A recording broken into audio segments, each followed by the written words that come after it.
Welcome to Kerusi Panas, Sabah. You're here with Bridget Welsh, and this is episode 2. We're going to focus in on the tenure of Dr. Sri Panglima Hajiji Noor. He has been the 16th Chief Minister of Sabah from 2020 to 2025, 5 years and 10 days. I'm speaking to you from Tuaran, and this is where Hajiji is from. He was born here in the Sarasat Bay in 1955, 70 years ago, and he's represented this constituency, Suleiman, since 1990 for 8 different terms. He first came into politics after serving in administrative service and then joined USNO, which was a regional-based party. In 1994, when UMNO came into Sabah, he became part of UMNO and represented this area through 2018. In 2018, he became an independent and then joined Bersatu. And then subsequently, by 2022, he'd formed the Gagasan Rakyat Sabah coalition, and then within that, the party Gagasan Rakyat Sabah, which he is the leader of. We now see a transformation from a regional party all the way to another regional party, relying on the foundation of UMNO in order to get to where he has been politically. Hajiji's tenure is something that is seen through very different lenses. Because it's election season, there's some people who would say that he's made some progress in some areas and some in others. Generally, you tend to get very striking, polarizing sets of views.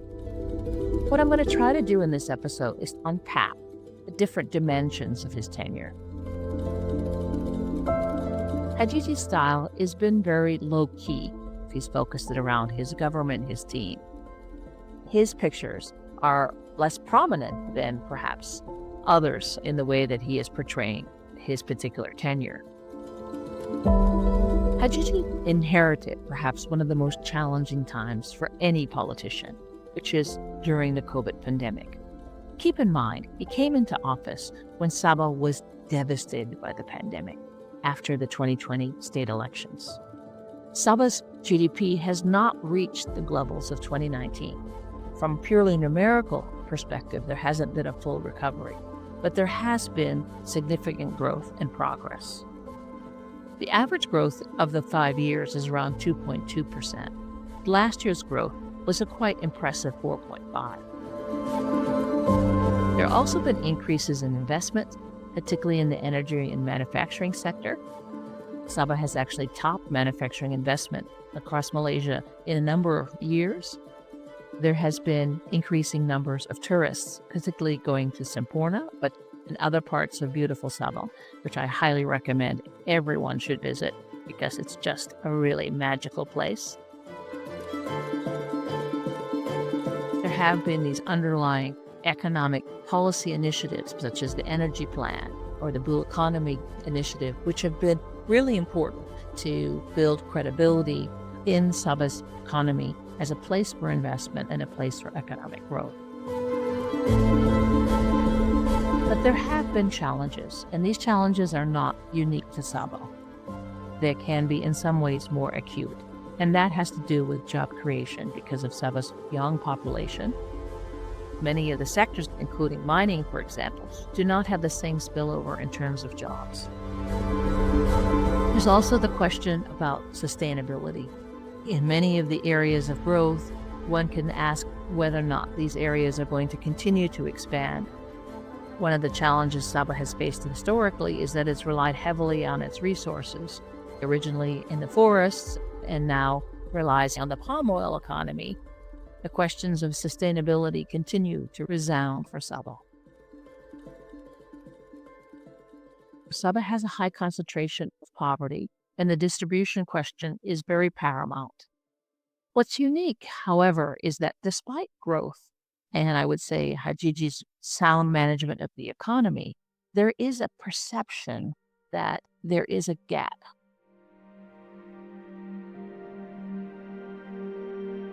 Many people you speak to, the economy is their number one concern. Questions about livelihoods, wages, employment. At the minimum wage have increased modestly, but they haven't necessarily spilled over to Sabah. Economic hardship is very widely felt. Some of this is blamed on the federal government, things like e-invoicing, which is really taxing people, or even the Budi 95, which is the subsidy for involving petrol, which doesn't affect fishermen and people living on the islands who go through their quota very quickly. Perceptions of the economy are largely still negative, despite positive numbers. And this is a challenge that is not unique to Sabah, but one that is affecting the economy and affecting the election.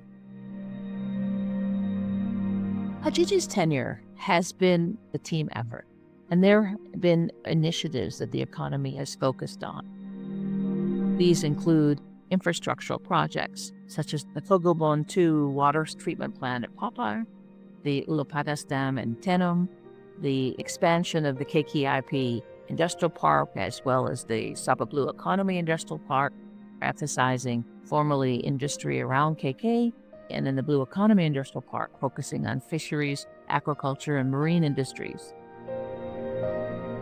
We've also seen improvements in the Ban-Borneo Highway, in infrastructure and connectivity, as well as the expansion of the Trans-Kalimantan border from Halibakan to Surudong, with enhanced trades with Indonesia, projects focused on agriculture in terms of the agro-industry precinct, as well as plans such as the National Sabah Energy Plan. These have been inspired by some of the economic initiatives that have taken place in Sarawak. There is always the comparison to the neighbor to the south, how Sabah compares to Sarawak.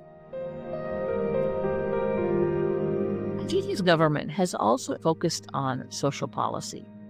These come under the government's master plan of Sabah Maju Jaya. All across Sabah, you can see these signs of Sabah Maju Jaya, SMJ, as it's known colloquially.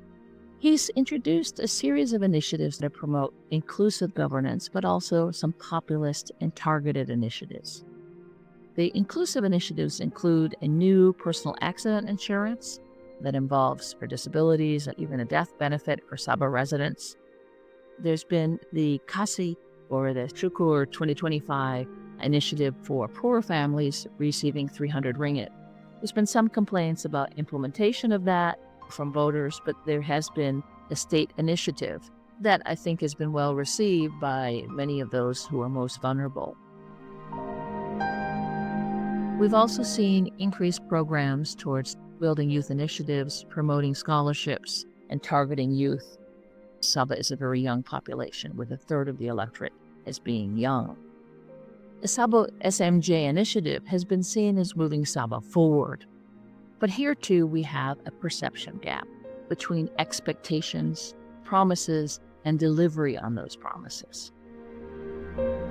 There are very high expectations, and this is the difference between the past and the present in understanding Sabah politics, is that the demands and expectations are much higher. This is the consistent refrain that you hear. The challenge is bigger in terms of development. The basic needs of many Sabahans are not being met.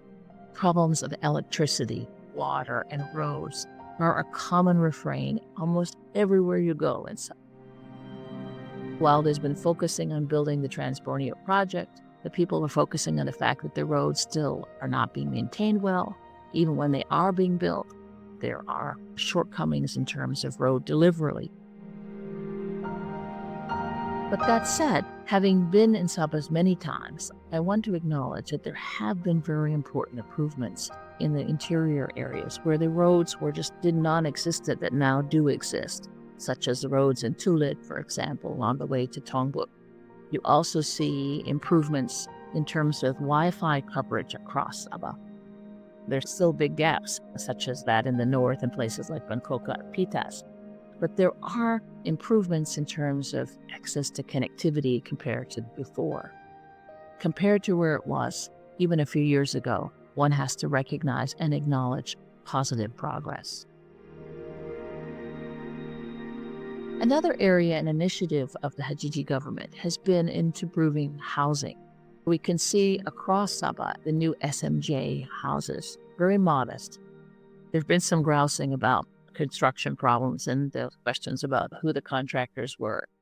Sometimes they are built very quickly, again, initiative in an election year. But we do see vulnerable families, those affected by fire in places like Kwamut, for example, benefited from new housing initiatives.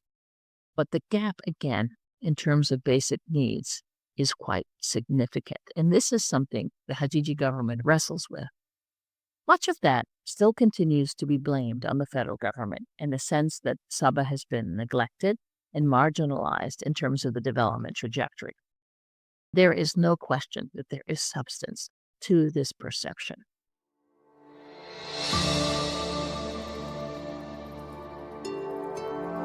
The Hajiji government's initiatives vis-a-vis the federal government have also been part of a team effort of other representatives of Sabah, being part of the committee, pushing for greater federal grants. And we've seen multiple increases of federal grants over the last 5 years. In 2024, we saw, for example, $12.4 billion. We saw in the recent budget huge funds of around $600 billion. The challenge with this, however, is that it's not just about money. It's about the implementation and targeting of that money. And equally important, the leakages that happen within that money. We'll see whether or not these resources reach the ground. And the announcement is not something that ordinary people feel because they've heard these stories multiple times. They want to see the tangible consequences of that. This measure of this election is about tangible deliveries. And this is where the challenge that Hajiji faces. Beyond the issues associated with revenue, now the question has come around the 40% landmark decision by the courts. Many Sabahans see this as funds coming back to them, and they don't necessarily see the details in the case in this process. It's already become clear that the appeal or the not appeal of this particular case will have profound implications. The sense, however, is that the federal government has left Sabah behind. They feel that local leadership is a potential resolution to the problems. Even within Sabah, some regions feel these legacy issues even more acute. Places like Pitas, which is one of the poorer districts, they're tired of having that label of being the poorest district. And they're fed up, frankly, when you speak to the voters about having to face some of the very serious concerns that they face on the ground. Hajiji's style with the federal government has not been one as strong as that of Sarawak. Most of what has been happening in terms of the federal-state relationship is often low-key. There have been areas of autonomy that have pushed in terms of the creation of an energy commission in Sabah, which was established in 2023 through institutional reform. There has been moving to build more control over that particular sector. However, the Sabah federal government relationship under Hajiji has been more close than that of Sarawak, and there's been less autonomy. And this is something that resonates within certain parts of Sabah's electorate during this key election. The biggest challenge that Hajiji has faced has been governance. The most wide-known issue affecting Hajiji has been the questions of corruption. 12 different members of the government have been impacted. Most of those in Hajiji's coalition, or at least modestly allied with their coalition. 2 of them were originally elected from UMNO, but now are having to have close alliances with Hajiji. What we see is the Albert tapes involving the mining scandal have had a label of corruption on the Hajiji government. It's important to appreciate that that issue is seen very differently and locally within Sabah itself. It resonates much more loudly in a place in the capital, in KK, or in the cities than it does in the rural areas where many of these representatives are from, such as that, for example, in Kwamut. No question, the Hajiji government has moved Sabah forward, but the pace of his movement of moving forward is seen to be too slow. Hajiji's style of governance has involved a much more inclusive one. He's seen as a good listener. He's been able to bring in different components of the government in the coalition quite well.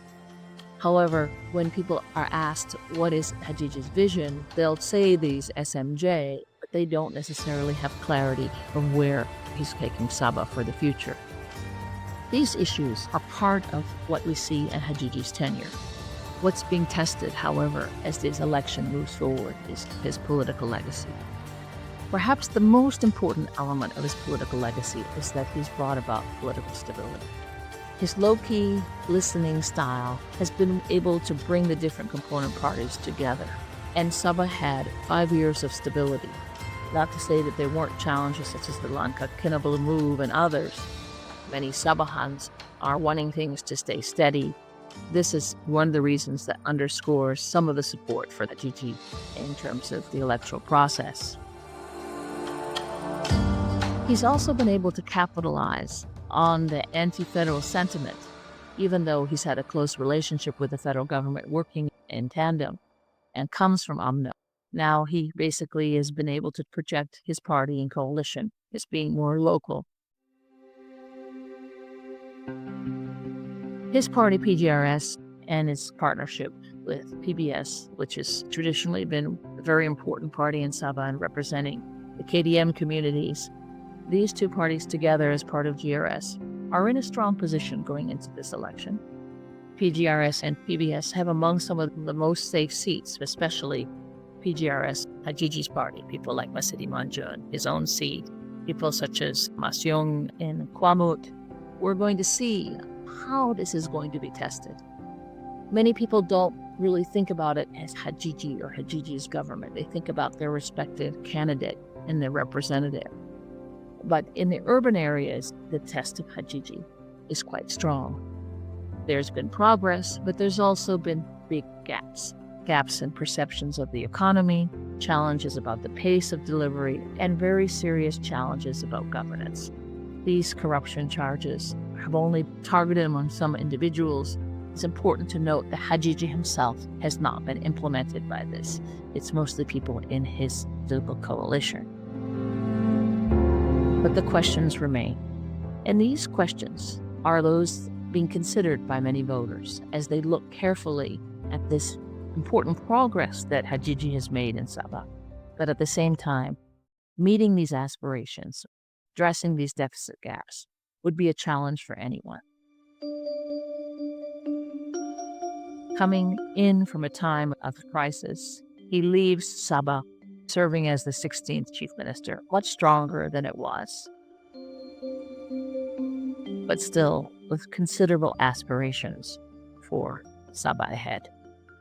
Who knows? He may be back.